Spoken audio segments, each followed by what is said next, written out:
In 2018, beneath the floorboards of Salem's oldest meeting house, a forgotten church record book was discovered, a hidden relic that would rewrite a dark chapter of American history. Within its pages, authorities uncovered evidence of over 200 missing persons connected to the Massachusetts witch trials, individuals history had never recorded.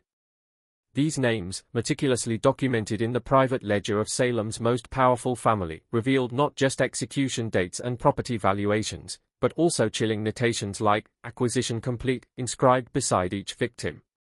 While history officially recalls only 19 executions in Salem, this single document suggests the true number was far more horrifying, approaching 237 souls.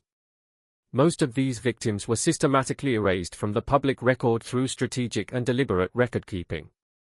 Even more disturbing was the pattern that emerged. Each disappeared person's property was systematically transferred to the same three men: Judge Ezekiel Blackwell, Reverend Nathaniel Blackwell, and Sheriff Josiah Blackwell. These three brothers, whose descendants still own over 40% of Salem's historic district today, were the architects of this terror. But the most haunting detail of all is found in the final entry, dated October 1720. Beside a young woman's name, it contains only 5 cryptic words: Mercy Blackwell. Family matter resolved. Before we delve deeper into the story of the Blackwell dynasty and their reign of terror, I must point out that this channel isn't for everyone. Only those brave enough to face history's most unsettling truths should continue watching. If you are one of those select few who actively seeks out these hidden horrors, subscribe now and tell me in the comments which state you're listening from. These are the stories most channels fear to tell, and we are only just beginning to scratch the surface. Let us journey back to Colonial, Massachusetts, where the seeds of this forgotten nightmare were first sown. The year 1692 marks not merely a dark chapter, but the beginning of a conspiracy far more sinister and calculated than most historians dare to acknowledge. Salem in 1692 was a community utterly gripped by paranoia. Nestled among the dense, imposing forests of the Massachusetts Bay Colony, this small settlement of roughly 500 souls clung to rigid Puritan beliefs as their only protection, both against the untamed wilderness surrounding them and the perceived evils they feared were lurking within their own midst. The community itself was a modest collection of a central meeting house, several dozen wooden homes clustered nearby, and outlying farms scattered throughout the surrounding countryside. The Puritan faith dominated every single aspect of daily life, with strict observance expected from all. And at the very center of this world stood the Blackwell family, who held a position of unparalleled influence.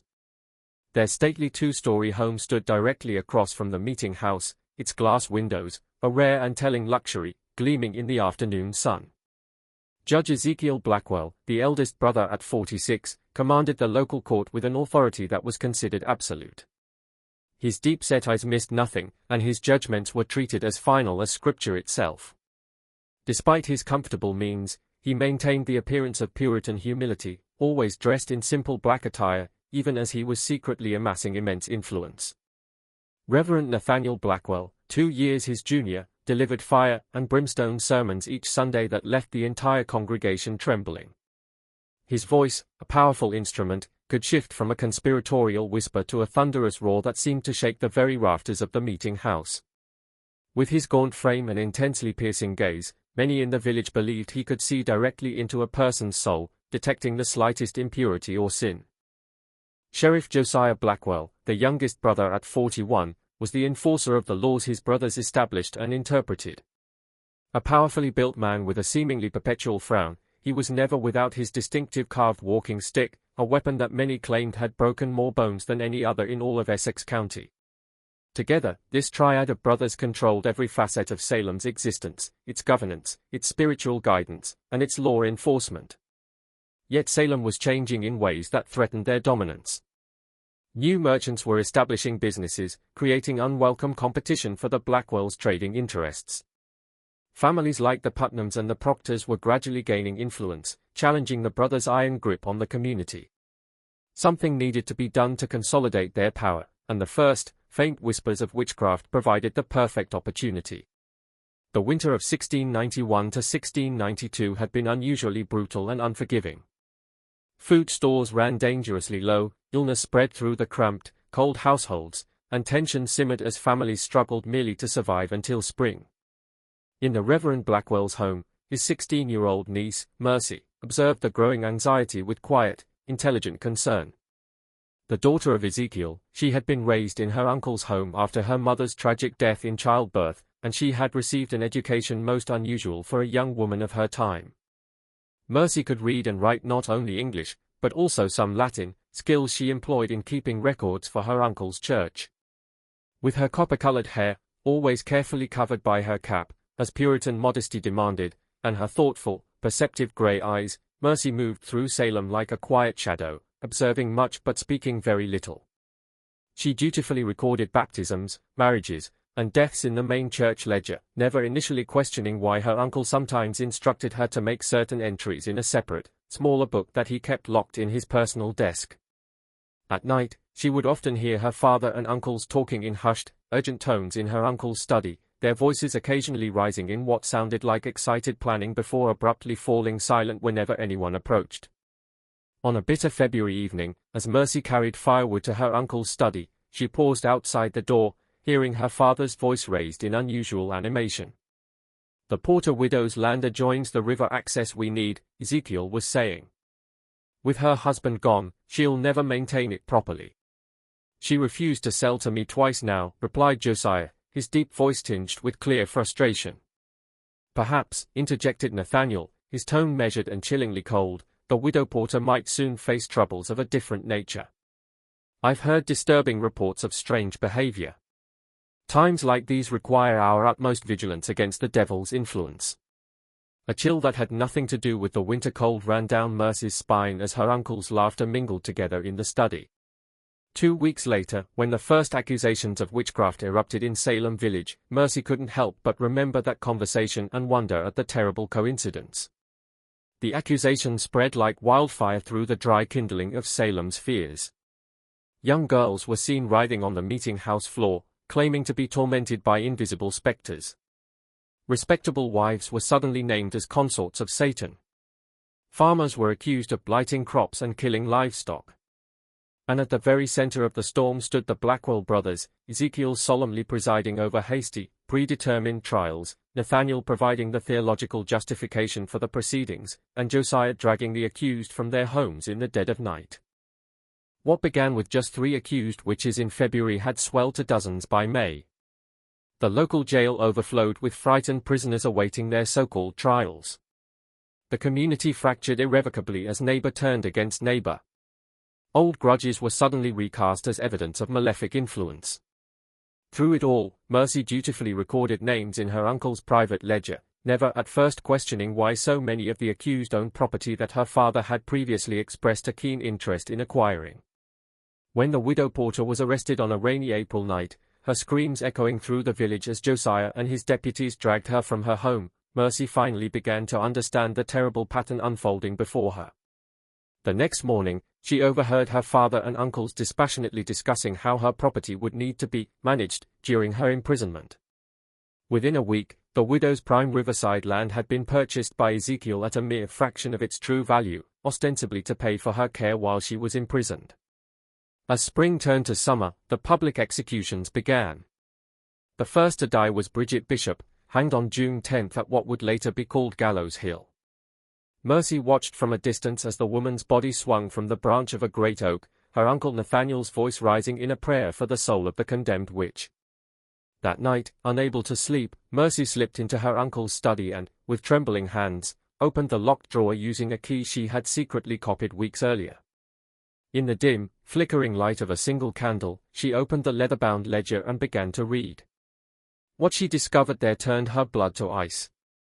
The book contained not only the names of the accused and their supposed crimes, but detailed inventories of their properties, debts, and assets. Beside each entry, cold, clinical notations showed how these holdings had been, or would be, acquired by the Blackwell brothers at severely reduced prices. Most disturbing of all were the names, dozens of them, that Mercy had never heard mentioned in any public trial. These names were followed by dates of execution and the simple, horrifying phrases, "matter concluded," or "acquisition complete." If what she read was true, her father and uncles had not only manipulated the witch panic for financial gain, but had conducted secret executions of people who were never officially charged, their disappearances blandly attributed to flight or abandonment of the community. The official count of witch trial victims, which would eventually reach 19 in the public record, was utterly dwarfed by the true number recorded in this hidden ledger. Just when we thought we'd seen the depths of human cruelty, the horror in Salem intensifies to an almost unimaginable degree. If this story is giving you chills, share this video with a friend who loves dark historical mysteries. Hit that like button to support our ongoing quest for truth. And don't forget to subscribe so you never miss stories like this. Let's discover together what happens next, as Mercy Blackwell's world begins to completely unravel around her. The summer of 1692 brought no relief to Salem. As the humid air hung heavy over the settlement, the stench of fear and suspicion grew even thicker than the heat. Trials continued at a frantic, nightmarish pace, with Judge Ezekiel Blackwell presiding over hearings that rarely lasted more than an hour before guilty verdicts were pronounced. The accused were given a brutal, impossible choice: confess and implicate others, or maintain their innocence and face the gallows.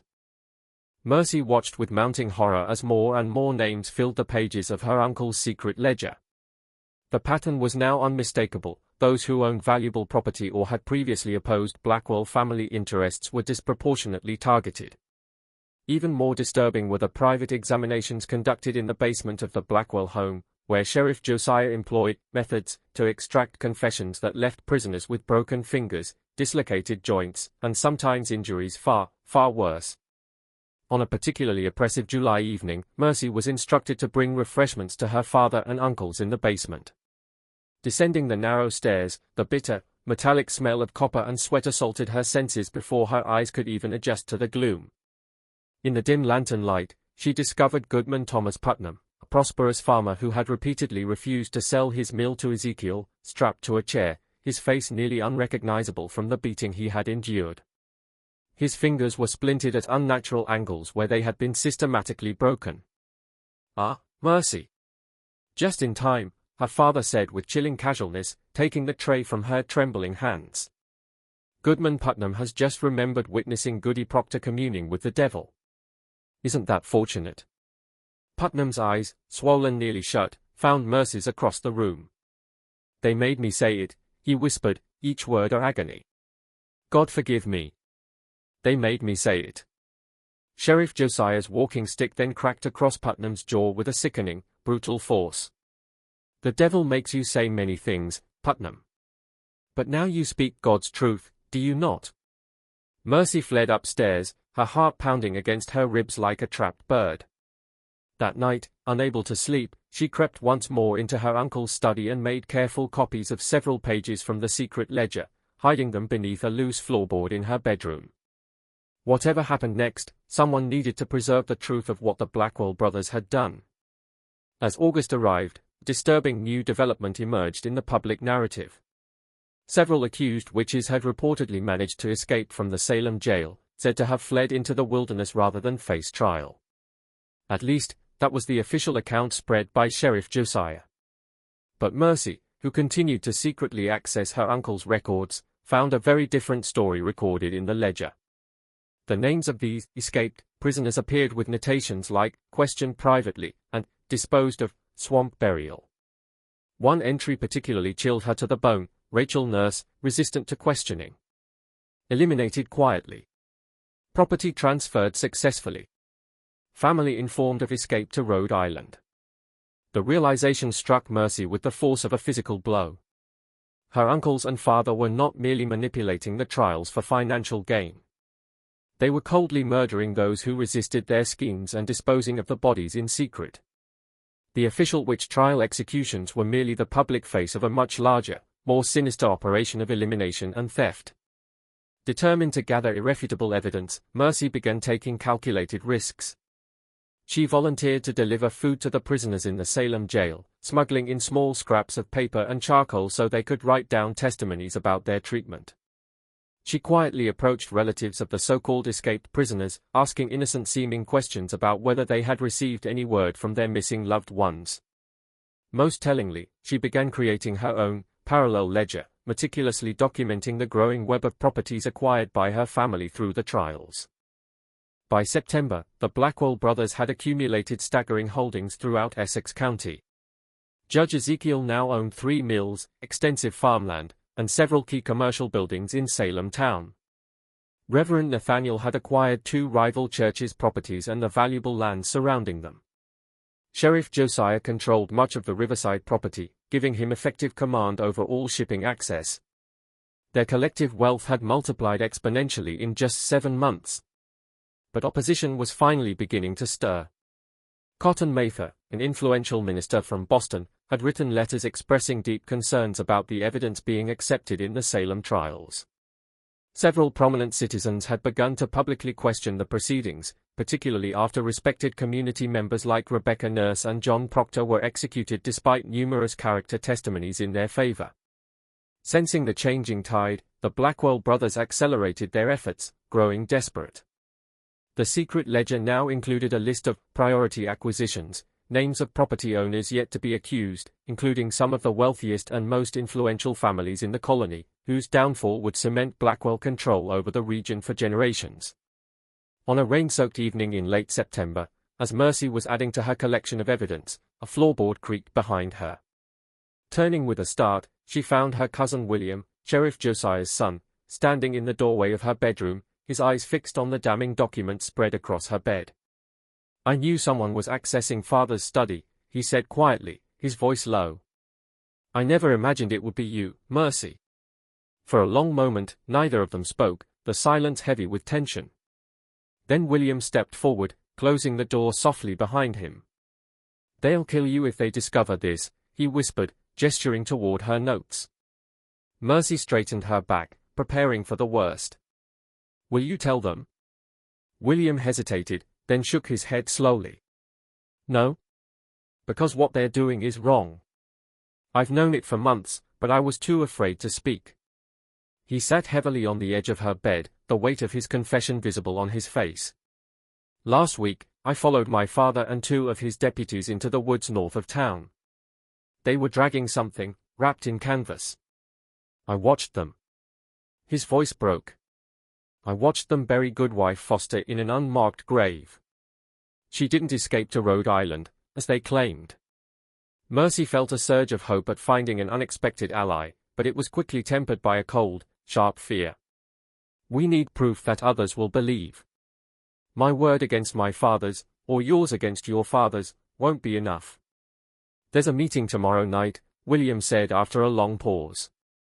"All 3 of them, in Uncle Ezekiel's study. They are planning something big, something they are calling the final acquisition phase.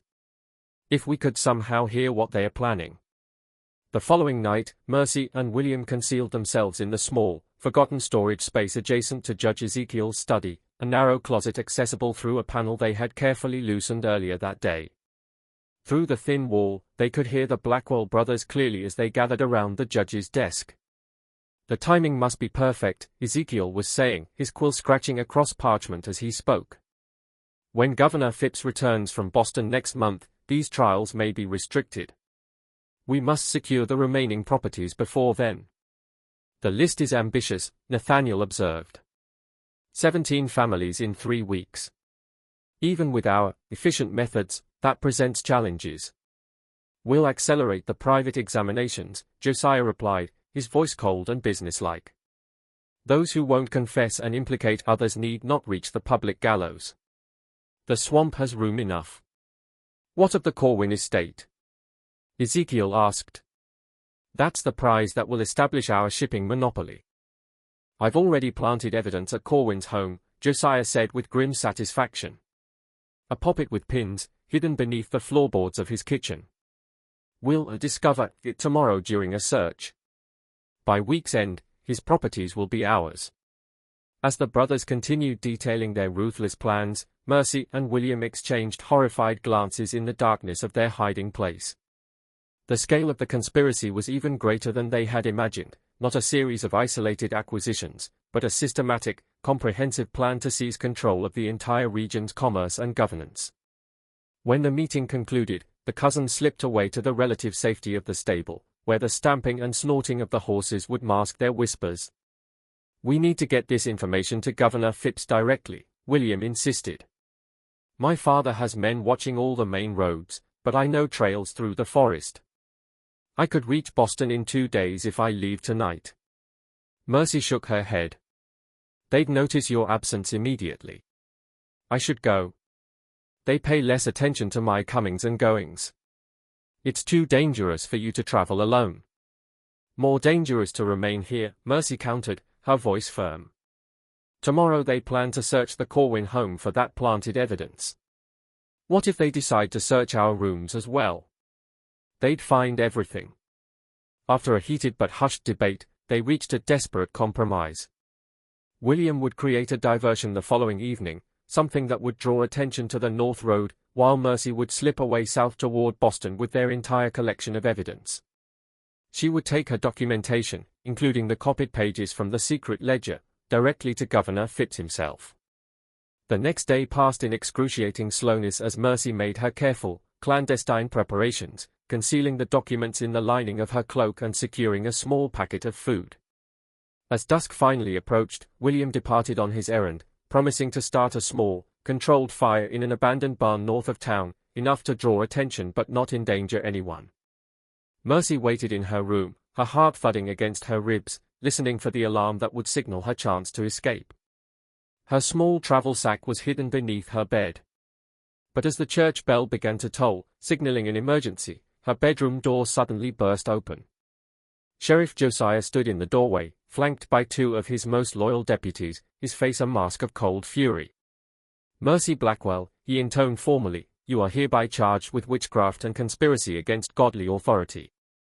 Behind him appeared her father and Uncle Nathaniel, their expressions unreadable stone.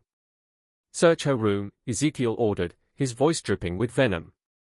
The devil leaves evidence of his influence. With practiced, brutal efficiency, the deputies tore apart her small chamber, quickly discovering her hidden documents and the prepared travel sack. Josiah examined the papers, his face darkening with each damning page he reviewed. It seems my niece has been quite busy, he said, handing the documents to his brothers. Recording her meetings with the Dark One, planning to spread vile lies about godly men. How did you know? Mercy whispered, her voice barely audible, her world collapsing around her. Ezekiel stepped forward, his cold eyes fixing on hers with terrifying intensity.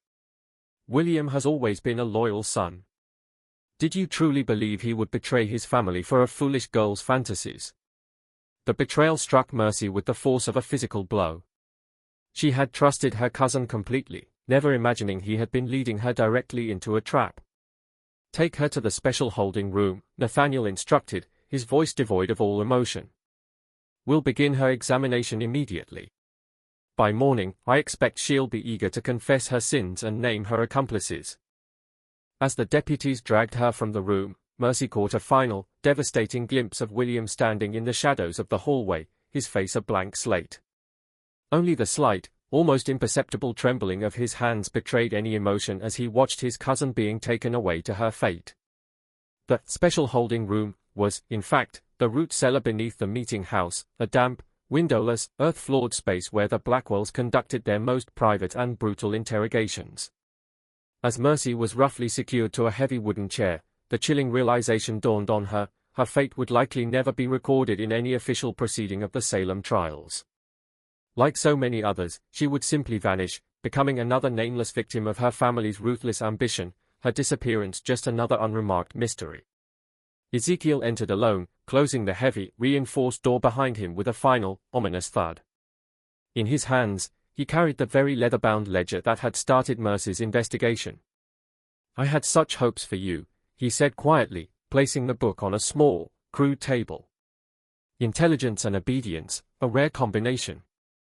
You could have been so very useful to our family's future. How many? Mercy asked, finding a last reservoir of courage. How many innocent people have you murdered for their property? Ezekiel shrugged, as if the question was of little importance. People die in times of crisis. Some publicly, as examples to others. Some, more discreetly, when public executions might raise uncomfortable questions. He opened the ledger to its final, blank pages. The official record will show 19 executions when this business concludes. The actual number. He smiled thinly, a predator's expression. Let's just say the Blackwell legacy will be secure for generations to come. You won't get away with this, Mercy insisted, though her voice wavered. Governor Phipps will investigate. Others are already questioning the trials. By the time any investigation occurs, Ezekiel replied smoothly, the evidence will be scarce, and the witnesses, scarcer still. He picked up a quill and dipped it deliberately into a pot of ink. Now, I have a final entry to make in this book. The question is, what shall I write beside your name, daughter? The tension in that root cellar would mark the turning point in Salem's darkest chapter, though few would ever know the full, terrifying truth of what transpired there. As the events in Salem reached their bloody climax in October of 1692, a remarkable confluence of circumstances finally altered the course of history. Governor William Phipps, returning early from Boston, issued a proclamation forbidding further arrests based solely on spectral evidence. And though Mercy Blackwell's whereabouts remained unrecorded in any official document from the period, Colonial records note that a mysterious, unsigned letter reached the governor's office just before his declaration, a letter containing detailed, shocking evidence of judicial misconduct and systematic property seizures connected to the trials. The true turning point came on October 29, 1692, when the Blackwell brothers' private ledger was discovered by Colonial officials during an unannounced inspection of the Salem court records. The brothers themselves disappeared that very same night, along with several deputies loyal to Sheriff Josiah. Rumors spread like wildfire that they had fled to Virginia or perhaps the Caribbean, taking a substantial portion of their ill-gotten wealth with them. For decades thereafter, the full, horrifying extent of the Blackwell's crimes remained buried. The colony, eager to move beyond the profound shame of the witch trials, focused exclusively on the 19 official victims rather than investigating the many disappearances that might have revealed a far more extensive and sinister conspiracy. Families of the missing were left to wonder what had truly happened to their loved ones, many eventually accepting the official explanation that their relatives had simply fled the colony in fear. It wasn't until 1720, nearly 3 decades after the trials had ended, that a startling discovery brought the haunting legacy of the Blackwells back into the light. Workers renovating the old Salem meeting house uncovered a hidden, long-sealed chamber beneath the main floor. It was a room whose walls were scratched with dozens of names and dates, a silent, desperate memorial. Forensic examination of the site would later reveal evidence of extensive blood stains and multiple, haphazard shallow graves nearby. Among the items recovered from this secret crypt was a small, water-damaged journal, its pages brittle and partially illegible, but its message still clear. The author, identified only by the initials, MB, had documented the final, terrifying days of her imprisonment and the unexpected turn of events that had allowed her to escape the fate her family had planned for her. Though many pages were ruined, one passage stood out with chilling, crystalline clarity. When they came for me that final night, I believed death was certain. But as Uncle Josiah raised his knife, a commotion above stayed his hand. William appeared at the cellar door, not as my betrayer, but as my savior, having alerted the governor's men to our location. In the chaos that followed, I witnessed what I can only describe as divine justice. My father and uncles, architects of so much suffering, fleeing like common criminals into the darkness. I know they will not stop. Wherever they have gone, their ambition and cruelty will continue. I make this record so that those who come after will know the truth of what happened in Salem. Not a supernatural panic, but a calculated scheme of murder and theft disguised as religious zeal. The official records show 19 victims. The true number approaches 237 souls, their names recorded in the Blackwell ledger, and on these walls where many breathed their last. I write this in October 1720, having returned to Salem after years in hiding, determined that the truth will not remain buried forever. The journal ends abruptly, mid-sentence, its final page stained with what forensic analysis later confirmed appears to be human blood. No record exists of what became of Mercy Blackwell after this entry, though local legend and whispered tales suggest she may have been the final victim of her own family's dark legacy, perhaps tracked down and silenced by relatives determined to protect the powerful Blackwell name forever. The passage of time often succeeds in burying the darkest secrets, but sometimes, the truth finds a way to surface, no matter how deeply it was interred. In the centuries since, the Blackwell descendants scattered throughout New England, many changing their surnames to escape the growing, damning rumors of their ancestors' crimes. Property records show that much of Salem's most valuable land remained in families connected to the Blackwells until the mid-19th century, the blood-soaked origins of their wealth successfully obscured by time and deliberate omission from the historical accounts.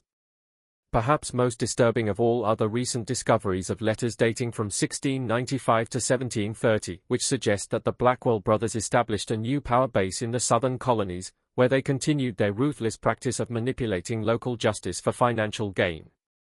Reports of mysterious disappearances and unexplained property transfers seemed to follow their movements like shadows, though no formal charges were ever brought against them in their new lives. The Salem Witch Trials remain one of America's most infamous miscarriages of justice, but the traditional narrative we know today captures only the public face of a much darker, more calculated conspiracy. While scholars will forever debate the exact number of victims and the full extent of the Blackwells' crimes, the mounting evidence points incontrovertibly to a systematic campaign of terror and acquisition that far exceeded the official record. This mystery reveals to us that the most terrifying monsters in history are not supernatural beings, but human beings, driven by boundless greed and an insatiable lust for power. What do you think of this story? Do you believe everything was revealed, or are there still Blackwell secrets waiting to be discovered, buried in archives or beneath the soil of New England? Leave your thoughts and theories in the comments below. If you enjoyed this deep dive into a dark historical tale and want more horror stories from the past, subscribe, hit the notification bell, and share this with someone who loves unraveling historical mysteries. Remember, this channel isn't for everyone, only those brave enough to face the darkest truths of our past. See you in the next video.